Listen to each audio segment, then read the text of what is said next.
அனைவருக்கும் மாலை வணக்கங்க. நம்ம முல்லை அரும்பு எவ்வளோ பெரிய சைஸாக எப்படி இருக்காங்க பாருங்கள். கொத்து கொத்து கொத்தாக கொடுத்துருக்காங்க. இது ஒரு கிளை மட்டும்தாங்க, நிறைய கிளையில் இல்லை, ஒரே கிளையில் இவ்வளோ மொட்டுக்கள். நம்ம வீட்டில் 2 முல்லை இருக்குங்க. ஒன்று கொடி வகையை சார்ந்தது, சின்ன சின்னதாக இருக்கும் மொட்டுக்கள். ஒன்று இந்த மாதிரி செடி வகையை சார்ந்தது, நீட்டாக மொட்டுக்கள் இருக்கும். 2மே நல்ல வாசனை தர வேண்டிய செடி தாங்க. இதை வளர்க்குறது ரொம்ப எளிமையான முறை. நம்ம கட்டிங்லேயே வளர்க்கலாம். நான் கட்டிங் போட்டு வளர்த்துருக்கேங்க. நான் என் வீட்லேயே கட்டிங்கில் வச்சு நான் கொடுத்தது நிறைய பேர் கொடுத்துருந்தேன். அதே மாதிரி நீங்களும் கட்டிங்கில் வச்சு கொடுங்க. நம்ம இதுக்கு பெரிய பராமரிப்பெல்லாம் எதுவுமே இல்லைங்க. பூக்கள் பூத்து முடித்த உடனே கட் பண்ணி விட்டுட்டு நல்ல சன்லைட் 6 to 8 மணி நேரம் சன்லைட் இருக்கணும் இதுக்கு. அதே மாதிரி உரங்கள் 15 நாளைக்கு ஒரு தடவை நம்ம கைப்பிடி உரம், மண்புழு உரமாவது மாட்டு சாணம் உரமாவது கொடுங்க. நீர் உரங்கள் நீங்கள் நம்ம வீட்டில் என்னென்ன இருக்கோ அதெல்லாம் கொடுக்கலாங்க.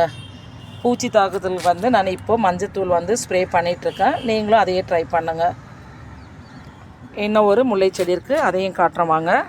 அப்படியே இது கொடி முல்லை, ஆனால் பெருசாக கொடி மாதிரி போகாதுங்க. நிறைய பக்க கிளையோட அப்படியே முல்லை அரும்புகள் நிறையா இருக்கும். இது சின்ன சின்னதாக இருக்கும் பாருங்கள் சைஸு.